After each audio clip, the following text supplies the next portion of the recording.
सनम कोगे जोहार ज्ञान Sen YouTube channel pasta set खन सनम को सगुन दाराम दलावन गते को तेहन दो आर मिट्टी वीडियो अगू कते हेज एकना और नवा वीडियो तो बन नेल दाड़ेया से बड़ाई दाड़ेया बन इनफॉरमेशन जहां दो UGC NET June 2024 online application ओडोक कना जहां क्वालिफिकेशन मेना एमए डिग्री पीजी बन करावेया किंबा पीजी बन पास आउट करना जहां तेगे बन पीजी का सनम कोगे बन अप्लाई दाड़ेया उनी दो फिलअप दाड़ेया और दिलावन ताले ओना कोगे 30 मेना ओना कोगे मिटाते बुटा कथाñ लay abona नय बन नेल दाड़ेया कन गया national testing agency public notice 20 April 2024 और नोना सब्जेक्ट दो हुयुक कना opening of the online portal for submission of online application for UGC NET June 2024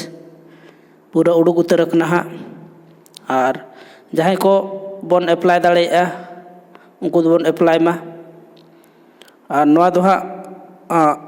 online form तगे apply हुआ एटाग ते दो बांग हुई दाड़ेया 20 अप्रैल खन 20 अप्रैल 2024 खन 10 मई 2024 तक बन अप्लाया इना परे जहाँ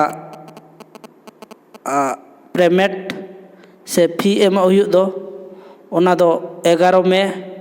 2024 खन 12 मई 2024 धाबी ना फी दो हतावा और नवा फी दो क्रेडिट कार्ड डेबिट कार्ड और नेट बैंकिंग बाकन यूपीआई नवा कोते होबन पेमेंट दाड़ेया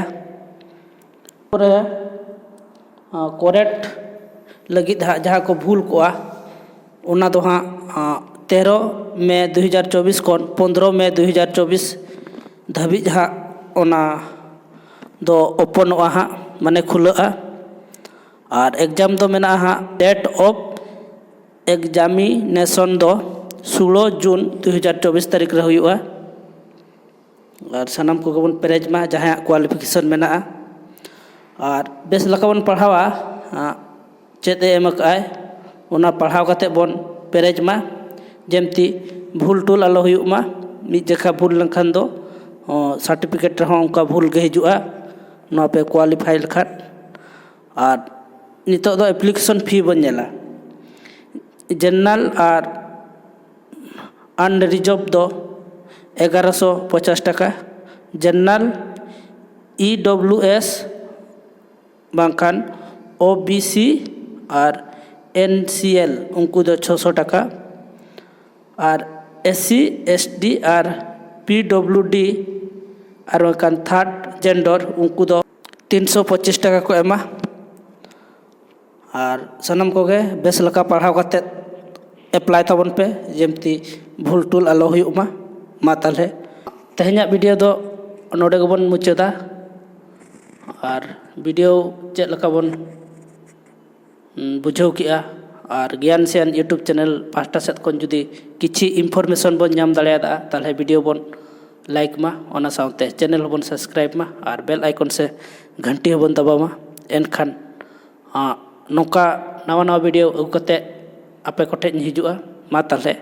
तेहना वीडियो दो नोडे तहन कना और मिट्टी वीडियो रबो ᱧᱟᱯᱟᱢᱟ इना धाबिते सनम को गोट और जोहार।